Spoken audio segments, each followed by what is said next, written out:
ആണ്. വീട്ടിൽ ഗസ്റ്റ് ഒക്കെ വരുമ്പോൾ എളുപ്പത്തിൽ തയ്യാറാക്കാൻ പറ്റുന്ന വെറൈറ്റി ആയിട്ടുള്ള ഡ്രിങ്ക് ആണിത്. നിങ്ങൾക്ക് എന്റെ വീഡിയോ ഇഷ്ടമായെങ്കിൽ നിങ്ങൾ ലൈക്ക് ചെയ്യുക, ഷെയർ ചെയ്യുക, സബ്സ്ക്രൈബ് ചെയ്യുക. ഈ റെസിപ്പി ഉണ്ടാക്കാൻ ആവശ്യമുള്ള സാധനങ്ങൾ: 10 ചക്കക്കുരു, 2 കപ്പ് പാല്, 1/2 കപ്പ് പഞ്ചസാര, അല്പം ഏലക്കാപ്പൊടി. ഇനി നമുക്കിത് എങ്ങനെ തയ്യാറാക്കുന്നുവെന്ന് നോക്കാം. ആദ്യമായിട്ട് ഈ ചക്കക്കുരു നന്നായിട്ട് കഴുകിയെടുത്ത് ഒരു കുക്കറിലിട്ട് ഒരു 4 വിസിൽ വരുന്നത് വരെ നന്നായിട്ട് വേവിച്ച് വെക്കുക. ഞാനിതിപ്പോ നേരത്തെ തന്നെ കുക്കറിലിട്ട് വേവിച്ച് വെച്ചിരിക്കുന്നതാണ്. ഇത് തണുത്തതിന് ശേഷം നമുക്കൊരു പാത്രം എടുത്തിട്ട് അതിലേക്ക് ഇതിന്റെ തോടൊക്കെ നന്നായിട്ട് ഇങ്ങനെ കത്തിയും കൊണ്ടാക്കുമ്പോൾ നന്നായിട്ട് പൊയ്ക്കോളും. ഇങ്ങനെ പുഴുങ്ങി കഴിയുമ്പോൾ ഇത് ചുവന്ന തൊലി അടക്കം ശരിക്കും പൊടിഞ്ഞു വരും. ഇതിങ്ങനെ ഈ തോട് 2 റിമൂവ് ചെയ്ത് വെക്കുക. ആ ചുവന്ന തൊലി നന്നായിട്ട് പോകുന്നവരെ ഇത് ക്ലീൻ ചെയ്ത് വെക്കുക. അല്ലെങ്കിൽ നമ്മൾ ഷെയ്ക്ക് ഉണ്ടാക്കുമ്പം ആ ഷെയ്ക്കിന് നല്ല വൈറ്റ് കളർ കിട്ടുകയില്ല. അപ്പം നമ്മൾ ആ തൊലി പൂർണ്ണമായിട്ട് നീക്കം ചെയ്യുക. ഇതുപോലെ നമ്മളിങ്ങനെ ഒരു കട്ടി കൊണ്ട് മറ്റേ ആക്കി കൊടുക്കുമ്പോഴത്തേനും ഈ 2 തൊലിയും നന്നായിട്ട് എളുപ്പത്തിൽ നമുക്കിത് മാറ്റിയെടുക്കാൻ പറ്റും.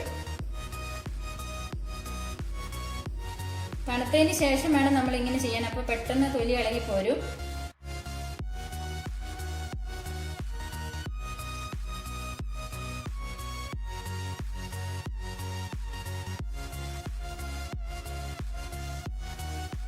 ചക്കുരു ഞാൻ കട്ട് ചെയ്ത് വെച്ചേക്കുവാണ്. ഈ കട്ട് ചെയ്ത ചക്കുരു മിക്സിയുടെ ജാറിലേക്കിട്ട് നമുക്ക് ഇതിലേക്ക് എടുത്തു വെച്ചിരിക്കുന്ന ഈ പഞ്ചസാരയും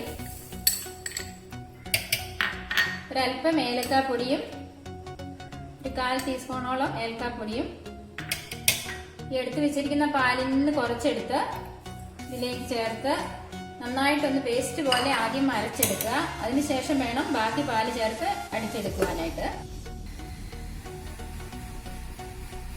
ഇതിപ്പോ നന്നായിട്ട് അരിഞ്ഞിട്ടുണ്ട്. ഇതിനകത്തേക്ക് ബാക്കി പാലും കൂടെ ചേർത്ത് നന്നായി അടിച്ചെടുക്കുക.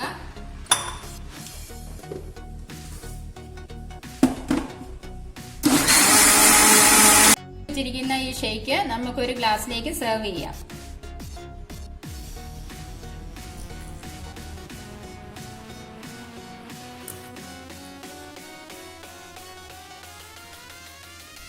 അപ്പം നമ്മുടെ ഈ ചക്കക്കുരു മിൽക്ക് ഷേക്ക് റെഡി ആയിട്ടുണ്ട്.